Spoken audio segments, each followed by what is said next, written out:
Book 11. In the forenoon, the fight is equal, but Agamemnon turns the fortune of the day towards the Achaeans until he gets wounded and leaves the field. Hector then drives everything before him till he is wounded by Diomed. Paris wounds Diomed. Odysseus, Nestor, and Idomeneus perform prodigies of valor. Machaon is wounded. Nestor drives him off in his chariot. Achilles sees the pair driving towards the camp and sends Patroclus to ask who it is that is wounded. This is the beginning of evil for Patroclus. Nestor makes a long speech.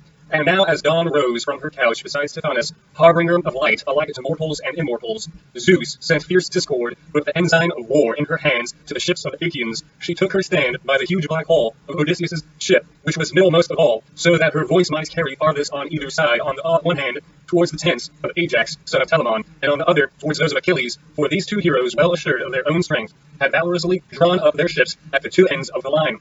There she took her stand and raised a cry both loud and shrill that filled the Achaeans with courage, giving them heart to fight resolutely and with all their might, so that they had rather stay there and do battle than go home in their ships. The son of Atreus shouted aloud and bade the Argives gird themselves for battle, while he put on his armor. First he girded his goodly greaves about his legs, making them fast with ankle clasps of silver, and about his chest he set the breastplate which Cinyras had once given him as a guest gift. It had been noised abroad as far as Cyprus that the Achaeans were about to sail for Troy, and therefore he gave it to the king. It had 10 courses of dark Cyanus, 12 of gold and 10 of tin. There were serpents of Cyanus that reared themselves up towards the neck, 3 upon either side, like the rainbows which the son of Cronus has set in heaven as the signs of mortal men.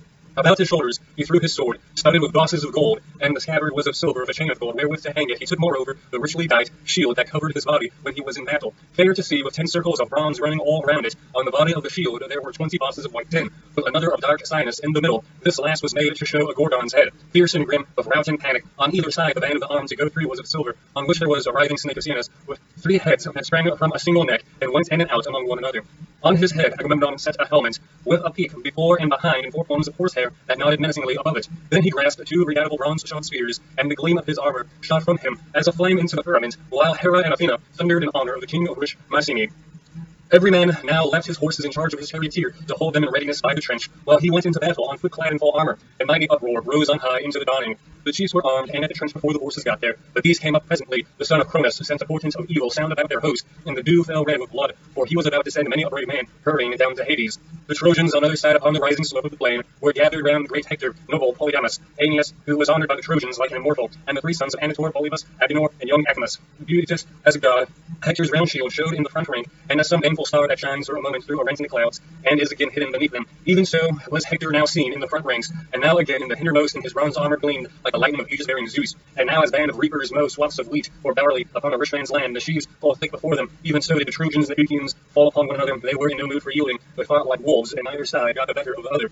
Discord was glad as she beheld them, for she was only God that went among them. The others were not there, but stayed quietly, each in his own home among the dwells and valleys of Olympus. All of them blamed the son of Cronos for wanting to give victory to the Trojans, but Father Zeus heeded them not. He held aloof from all, and sat apart in his all-glorious majesty, looking down upon the city of Trojans, the ships of the Achaeans, the gleam of bronze, and alike upon the slayers and on the slain. Now so long as the day waxed and was still morning, their darts rained thick on one another. The people perished as the hour drew nigh, when a woodman working in some mountain forest will get his midday meal, for he has felled till his hands are weary. He is tired out and must now have food. And then the Danaans, with a cry that rang through all their ranks, broke the battalions of the enemy. Agamemnon led them on, and slew first Agenor, a leader of his people, and afterwards his comrade and charioteer, Oileus, who sprang from his chariot, and coming forward towards him, but Agamemnon struck him upon the forehead with a spear. His bronze visor was of no avail against the weapon, which pierced both bronze and bone, so that his brains were battered in, and he was killed in full fight. Agamemnon stripped their shirts from off of them, and left them with their breasts all bare to lie where they had fallen. He then went on to kill Isus and Antiphus, 2 sons of Priam, the one a bastard, the other born in wedlock. They were in the same chariot, the bastard driving, while noble Antiphus